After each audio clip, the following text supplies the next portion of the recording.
Hey folks, what makes this toy great? We're talking about G1 Hound from 1984, and Hound had an automorphing feature. He was the only member of the original cast with this characteristic.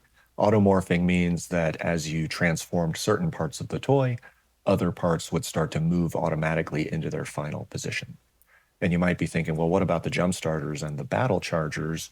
Well, you're right. Those did have an automorphing feature. They came out in 1985 and 86 respectively, and they're more of a pullback toy play pattern. So today we're going to take a look at Hound, both outside and inside. I want you to see exactly how this mechanism works.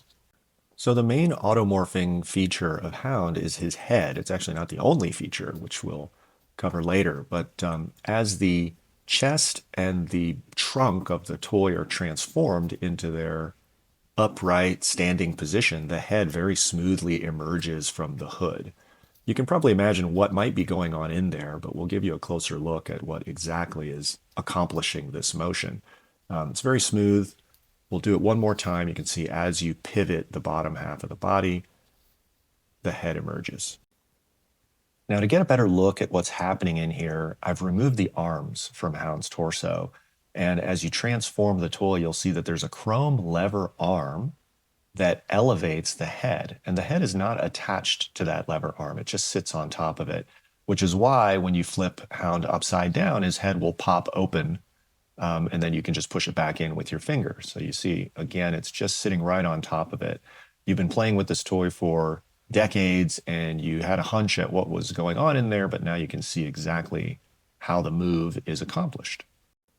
And here's a look at the lever arm itself. You can see there's a curved surface of it. That's why it's a smooth move. And then the green frame around it provides two functions. One is to be the pivot of the lever, and then it also has a hook on the end that keeps the bottom half of the toy from coming out of the chest when you extend the legs for transformation. And here's one more look at the hook engaging when you extend the legs. And you can also see that the lever itself in the collapsed position is not positioned under the head. That's why you cannot transform it without extending the legs. And here's a closer look at the head itself. It's just on a flat plate. It's not attached to anything. It just rides up and down that opening in the hood. Hound actually has a second automorphing feature, and it's driven by this ramp that's molded into the joint behind the front tire. And as the tire is pivoted backwards, it's supposed to push the arm and this cutout in the front fender to the lateral direction. It's supposed to push it out of the toy. Now, this doesn't work very smoothly. It never has. It's enough to kind of get it started, but then you usually finish the move with your fingers. You're going to have to just pull it out of there. It tends to work better in the reverse direction when you're closing up the toy.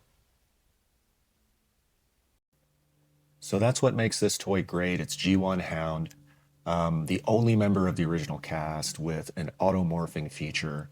I really enjoy opening these toys up and seeing the simple and elegant engineering solutions to, the motions that we've played with our whole childhoods. If you like this sort of thing, take a look at some of my other videos. We do a lot of deep cuts on little details that only collectors would appreciate, as well as repair techniques. I hope that this was useful for you, and we'll see you next time.